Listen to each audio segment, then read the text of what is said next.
Thank you for joining me again. This is the Black Critique, and today's topic is going to be what happened a couple of days ago on Twitter. I'm hearing that something with Tariq Nasheed, he pretty much went in his own racist rant, taking a play from the white man's playbook on how to be racist towards black people, and he's pretty much doing the same thing. And I heard it was like retweets and everything was going crazy, and unfortunately he got his message out more than he usually would. So to the point where you had people like he always goes after Nigerians, even though Africa is a huge continent, and you got pretty much everybody from all over the world in America. So you're gonna have a lot of black people from the continent that's gonna be here, but he just picks on Nigerians. Anyway, so he was basically, like I said, I don't know what was going on really specifically. I'm at the back end of it, but basically he said a lot of things about Nigerians and Africans, and you have a lot of people obviously they're upset. So I've heard that they were trying to appease him, like, hey, what's your beef? I don't understand what you're saying that they're taking away their jobs. This is another, it's like another Republican talking point. You're taking away our jobs. I don't know how that is because black Americans don't own all the businesses. It's white people that own all the businesses. So even if you have a idiotic redneck conservative or a stupid black conservative Republican, people that own the companies are the ones that's hiring the people. It's not. So how can you take away something that was never yours? If it was yours, then yeah, we're stealing it. We can't take away something that was never yours. But anyway, that's besides the point. But it's kind of besides the point. That's what he was saying. But it went into other xenophobic things and other lies about the culture because they don't know anything about the culture. She doesn't have any black friends. He got white people in his family. He has a mulatto wife. She's half white. He got a white mother-in-law that lives with him. He got a whole white family. You know what I'm saying? When they get together, there's raisins in the goddamn potato salad. You know what I'm saying? So he's basically a phony, a fraud, and things like that. So what I'm going to show you right here is on Twitter, had a Twitter discussion about what was going on. After, at the back end of it, they had people that were in on that conversation and that thing where it got like, out of control. So someone made this group discussion or whatever and things like that, trying to discuss like, I don't understand what's his problem. We're trying to be allies. We're saying, okay, if you had met a Nigerian person that said some horrible things, he doesn't represent all of us. What can we do to help? They were pretty much giving him an olive branch, and he was pretty much smacking it out of their hand because his whole thing is not for peace. You know what I'm saying? He's a nigga and he wants a nigga moments, just like how the Boondocks is. You want a nigga moment. Only way you have a nigga moment if you got two niggas being irrational. But you have an African that's saying, hey, look, that's horrible that will happen. That one of our Nigerian brothers that says something to you that may offend you or think, but hey, look, we're all not like that. What should we do in order to help?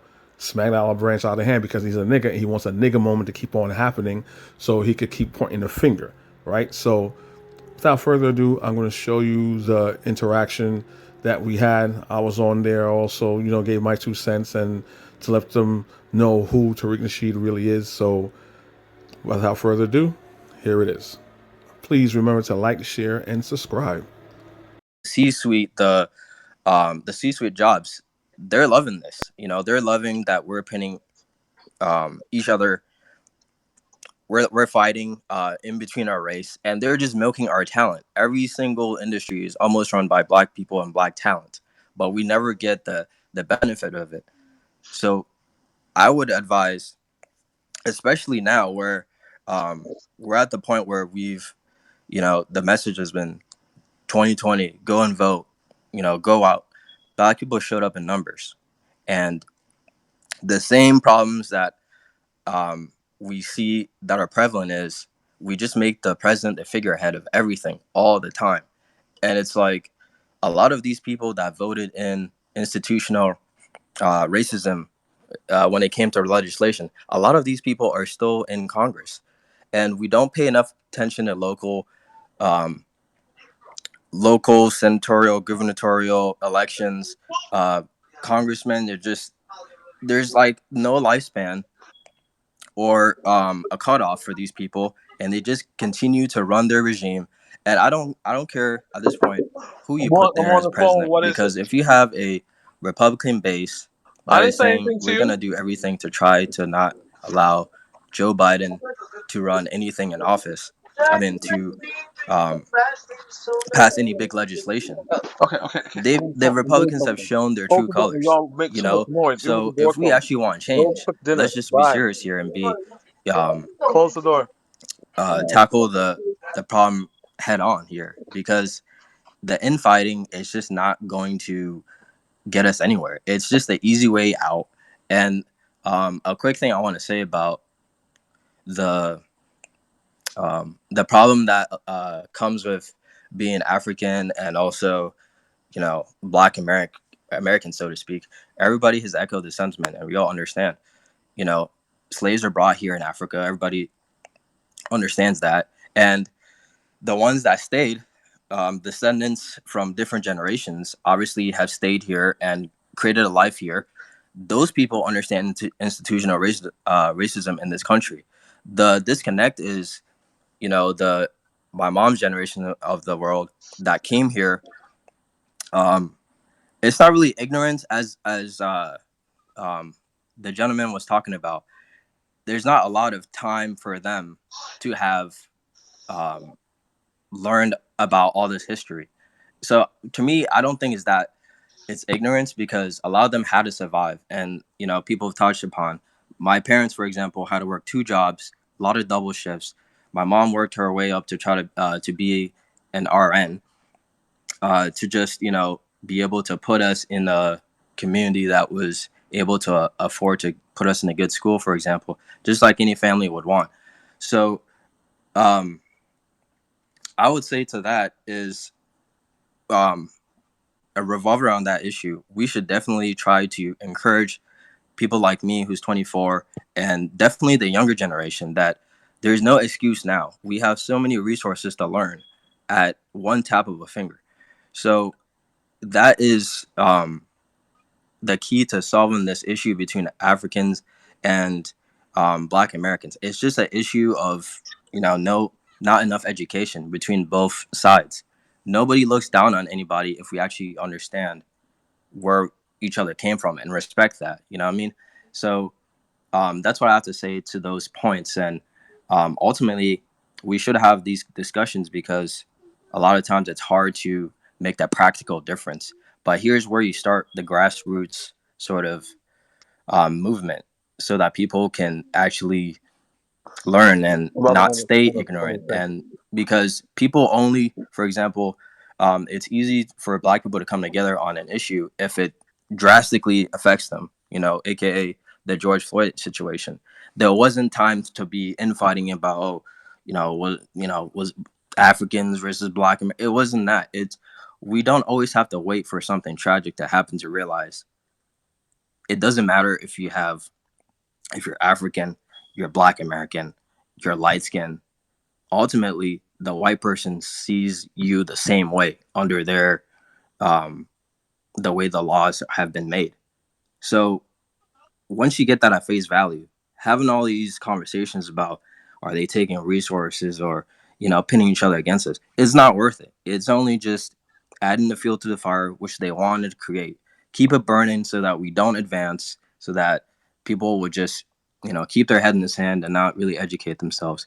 So that's my last point. Thank you a lot for allowing me to speak, B. All right. If I could go next. You're very right. And the sister that went before you, I can see, she's hurt, and I just want to relieve that pain. I followed Tariq Nasheed before all this. Tariq Nasheed is a grifter. Basically, whatever that is popular on the internet, whatever is the latest hashtag, that's what he goes with. Tariq never spoke against black immigrants. He had this website or something called Melanoid Nation. So basically, anyone who's melanated. And if you know anything about him, he did Hidden Colors. And when he did Hidden Colors, it was about, well, of course, because he understands that we are Africans. It was mostly about African achievements. It was about black people all over the world. It was before ADOS. For those who don't know who ADOS means, African descendants of slavery, and that wasn't going too good. So he started his FBA movement, and all he did was take the same talking points that ADOS did. So he said, "Oh, this is somewhere I can make money," and he changed his whole premise, right? Because he, like 3, 4 years ago, he never spoke bad against any black people. He did like how all black people did. You look at their character, right? You look at the character of the person, then you judge them based upon their mentality and how they were raised, right? Or if they maybe they're maliciously selling out. But he will never attack the person based upon what country they're from. And he does this because, and this is how he's disingenuous. If a black American does something despicable against his race, oh, there's just a sellout, and he attacks that person's character. A immigrant could do the same thing, and no, it's their culture, and that's what they do, right? So he's only saying this to gain views, and at the same time, he said, "Okay, I'm getting views, I'm getting recognition," but he's being a splinter, and he's also a hypocrite. People remember, his wife is half white, so he has. I have done videos. There's pictures of him on the internet of his wife. His wife is half white. She has a white mother. He has a whole white side of the family. I heard his wife, his mother-in-law, even lives with him. The guy is a hypocrite. He would question our blackness when he made a decision to marry a half white woman, but he considered his wife 100% black when she's not. She's not 100% black at all. But then he'll look at me. I'm from the Caribbean. I'm from Guyana, right? The only English speaking country in South America, right? It's a part of the so-called Caribbean or West Indies. I was born there, but I was raised in America. And the same thing like the Ghanaian brother over there, when my I know a lot of American history. I just love history, period. I know American history. I just love history as a whole, but especially African history and African American history. And I grew up here knowing certain things that my mother may not have known as far as like basic history. But one thing my mother knew was racism. So when I listen to Tariq and he says, well, they have a culture of, I'm like, what are you talking about? I have Caribbean friends, American friends. I have a lot of Nigerian friends. My tailor's Nigerian and stuff like that. No one speaks bad about black Americans. Like, who has time to speak about black Americans? And you guys can't really take us to heart. You can't take us to heart. You got to understand the psychology and the psychosis of people that follow Tariq Nasheed is basically black Americans. Now, if you've known all your life that you've been always looked upon, looked upon badly, and you're always in a bad light, all the time. Now someone comes around saying, you know what, yeah, you're black, white supremacy is bad and things like that, but look, at least you're better than those people. And you're like, really? How am I better than those people? Oh, because they don't understand your culture. They're not you. They may look like you, but you two are totally different because of what happened during slavery. They don't understand white supremacy and stuff like that, which is not necessarily true. So I just want to say that you all like really don't take him seriously at all. He does this only to get attention. Like he said he's supposed to be getting a museum for his own people, right? He took over $2 million from his own people, even Africans, because he blocked me on Twitter. Even Africans, he took money from Africans. Everybody's black now. He's like, give me money so I can open up a museum. Do it for took money from everybody, right? All of a sudden there was no more you Jamaican this, Nigerians that. It was like, oh, we all brothers and sisters now. The moment he got that money, he went right back to his xenophobic rhetoric, right back to it. So people, please don't feel like he's attacking you personally based on something he knows. He knows a little bit better. He's just making money off of this. That's all that he's doing. My mother growing up here, same thing, had to work two jobs. My mother was a cop in her country, came over here, had to be a maid with all the education she had. Right now, she had several homes, and she's very successful as well as my father. We do the work that they don't want to do. Even when I was coming to this country, we should say, hey, look, why is it that these Americans won't do this particular job? Some of them feel like, well, you know what? I'm too good for that. Some of them don't want to be a maid and work for white people because of their history, right? But us as immigrants, we may say, okay, yeah, we know racism is a thing, but hey, look, I gotta feed my family. Feeding my family and taking care of my family is more important than what some white person thinks, right? If they're willing to hire me, I'll work. So while you have Black Americans sitting on their hands saying, hey, I'm not going to work for them. I'm not going to work for them. We're working for them. And when we get ahead of them, then there's like, you're selling out. You're selling out. You're doing this. You're doing that. It's like, no, we have our priorities straight. We got our priorities straight. Our family is the reason why we struggle and do the things that we do. And my mother always told me that, hey, you're a black man in this country, and then what you need to do, that's already a strike against you. So what you need to do is get your education. No one can take away your education. So when he says that they have a culture of hating black people and stuff like that, I don't understand that. Basically, that's all I want to say. I'll let someone else speak. I just want to let you guys know. Please don't take it seriously, but at the same time, you have to fight his xenophobic rhetoric and point out his hypocrisy. Thank you.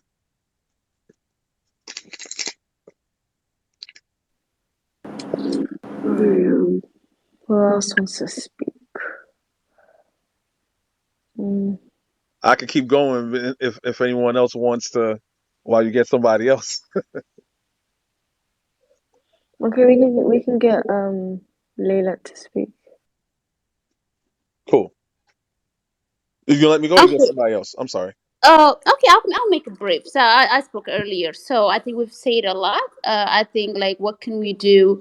And I've heard like a couple of people like saying, how selective our African American brothers about when it comes to taking jobs, right? Let's say someone is saying corner or convenience store.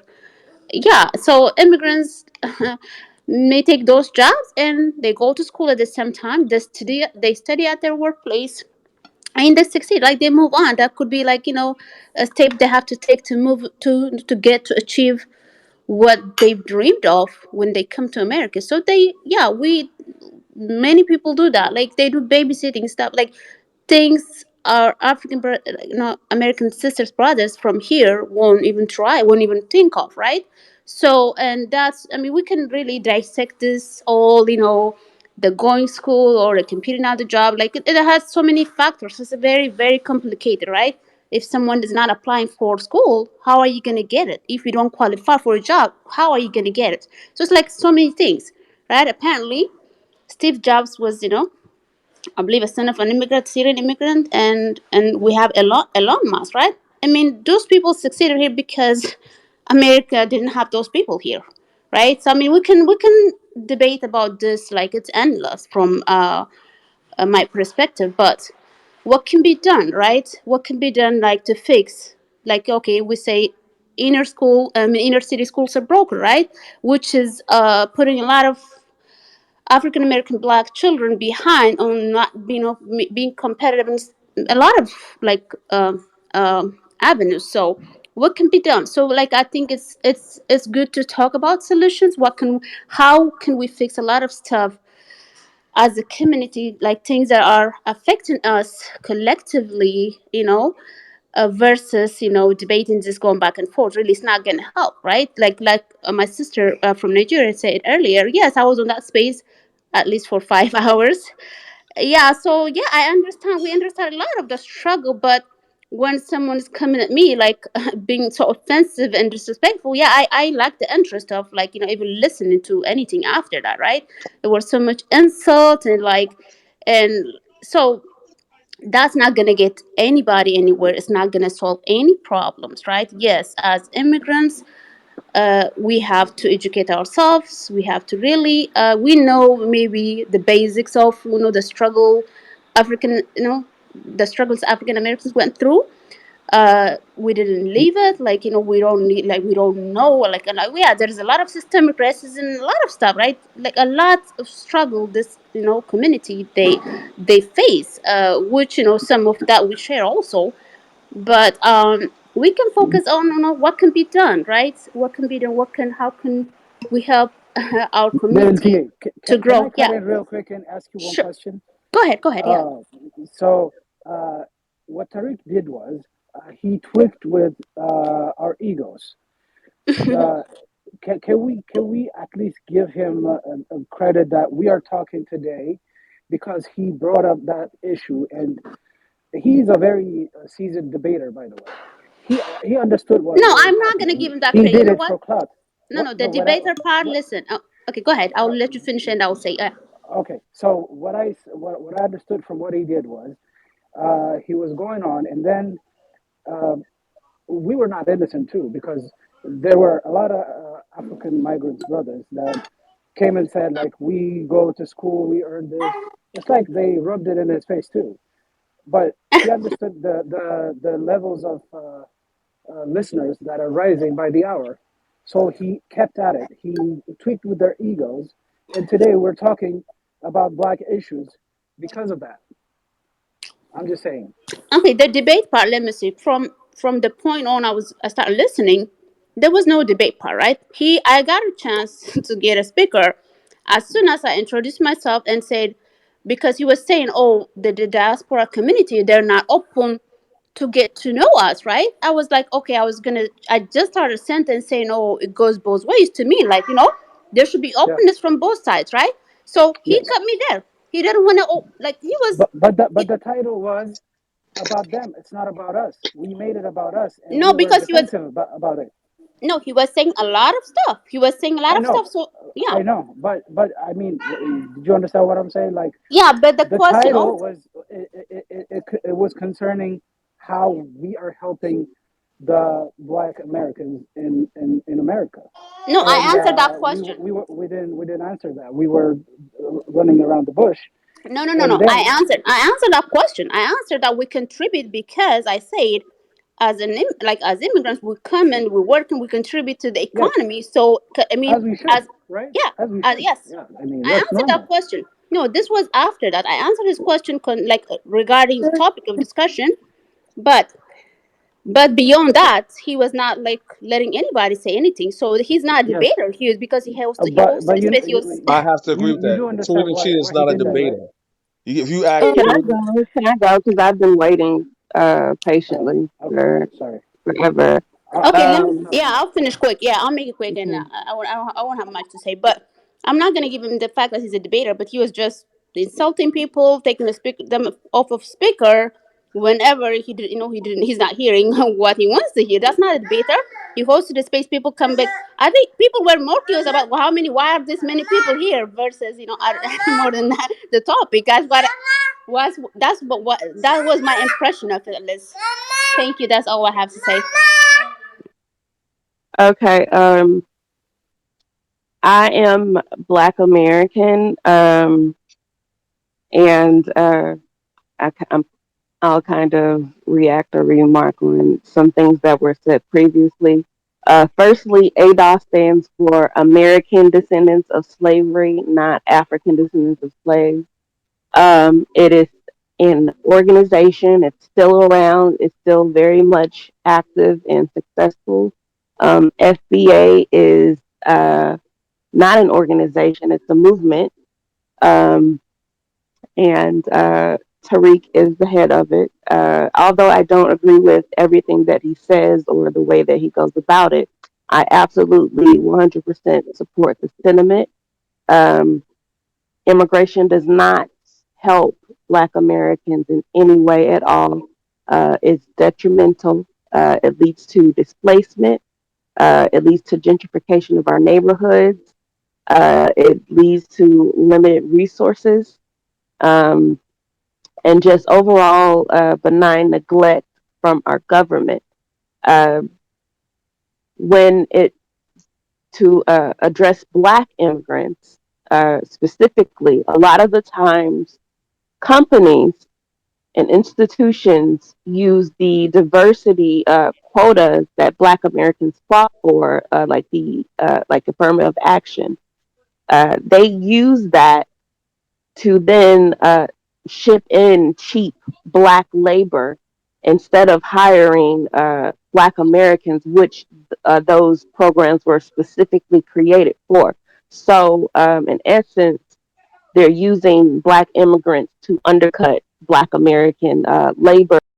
Basically, that was like the whole gist of everything. Like I said, I got in there pretty late. When I got in there, I remembered, oh wow, I need to record this to get this down. Just to let everyone know, look what how is the continental Africans, how they feel towards Tariq Nasheed's rhetoric, and to basically expose that Tariq Nasheed is not doing this for peace or to have a bridge over to the next one. Like, hey, look, you guys are doing that. You guys need to correct, check your people on certain things that they do because they're out of pocket, they're out of line. It had nothing to do with that. Because if someone's saying, hey, okay, you're saying, we're messing up, what can we do to help? And if all you do is talk and just insult them, right? It's like just like the white supremacists. That's why I say FBA, aka failed bitch ass Americans. They just like white people. They're the new white supremacists, just like their masters. Because a racist doesn't care about your humanity. A racist doesn't care about living in peace. A racist doesn't care about your intentions or if you're a good person. They don't care about that. All they care is you're not me, and that's it. And I have a reason to hate you. So all you're gonna do is try to deceive me into, you know, not into like liking you when you don't deserve to be liked because you're African, because you're Jamaican, because you're Bayesian, because you're Guyanese, because you're Trinidadian.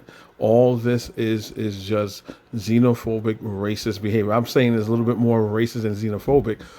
Yeah, understand that we're all black people, but when you start using tactics from white supremacists to further your talking points, that's you're pretty much being racist at this point. And as the sister was saying before, she said, "Hey, look, you say we're taking your jobs. All we're doing is coming here and going to school. We're just coming here, going to school, working 2, 3 jobs in order to go to school. So you saying we're working at Uber Eats and all this other stuff? We're not a threat. Okay, oh well. You've been here the whole thing. You've been here longer than us, and yes, we have to respect you because you've been here and things like that. You went through a lot of stuff, and us being now part of the black population, we shouldn't do things to step on your toes at all. But at the same time, why are you hating on us? Because we're doing what we got to do. We don't have all the jobs. We go for all the jobs that like doctors, lawyers, engineers, and things like that. And with all the hard work that we put in, right? We enjoy the fruits of our labor. Now, if you hate that, you sound like a failure, right? Why are you going to hate on someone that's not stepping on your toes at all and doing good? Again, black immigrants don't come here owning corporations. It's white people that's owning the corporations. The same white people that FBA, ADOS love to hate and love at the same time. So when the other African brother was saying, she's a seasoned debater, obviously that's bullshit. And what the sister said was exactly right. He mutes your mic, he calls you all types of names, he kicks you out. That's not what a seasoned debater is. He's a seasoned bitch ass fool that knows that what he's saying is bullshit, and he doesn't like people challenging it. So every time someone says something that's in opposition to what he's saying, he cuts them off, he calls them names, he kicks them out. So yes, he is not a seasoned debater at all. Now to the ADOS sister that came on over there, basically staying in her piece. I think she was referring to me because it does mean American descendants of slavery, not African descendants of slavery. But at the same time, that's kind of oxymoronic. So if you're not African or never were African, right, you're simply weren't a slave. So if you're if you're an African descendant of slavery, right, in America, everyone knows, okay, there's only West Africans that you're talking about here. right? So if you're a slavery, if you were a former slave or your ancestors were slaves in America, they came from Africa. So, but this is the whole thing with ADOS and FBA. They want to cut their head despite their eyelashes. They don't want to be considered African, but the thing that they want was due because of their ancestors that were African that came here, that worked their butts off to the death some of the times, if not most of the times. You want their money from their hard work labor, but you don't want to be African. How that work? Explain that to me. How that work? That absolutely makes no sense. Oh, we ain't African, but we want all the work that our ancestors did, that came from Africa. This is some coon shit. This is some hateful bullshit that makes no sense. That's why when they're getting to a public space, hopefully they don't. They're going to be shot down because they're not even doing anything besides HR 40. That's the only thing that's a legal legislative bill to be consideration for reparations. That's the only thing there. They have so many followers between ADOS and FBA. They could get something going and to say, you know what, we don't like HR 40. Let's put something new on the table. They're not doing that. It's all a money scheme. It's all mental masturbation. That's all it is. All it is an ego trip trying to say that they're better than other black people. It's just house nigga banter. That's all that it is. My plantation is better than your plantation. And in some cases, that America's still on a plantation. They're talking about other countries that have a full-fledged black government. They got black police, black governors, black presidents. The whole country is run by black people. And maybe that's one of the reasons why they're jealous. Who knows? But at the end of this video, hey, look, I think they cut her off because everything just stopped.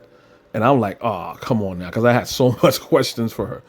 I think they just cut it off like, we don't want to hear this. So whoever the host was. And I don't think the people that were talking was the host. And that's a bad look because we need to have conversations. Like the other Ghanaian brother said there, that's half Ghanaian, half American.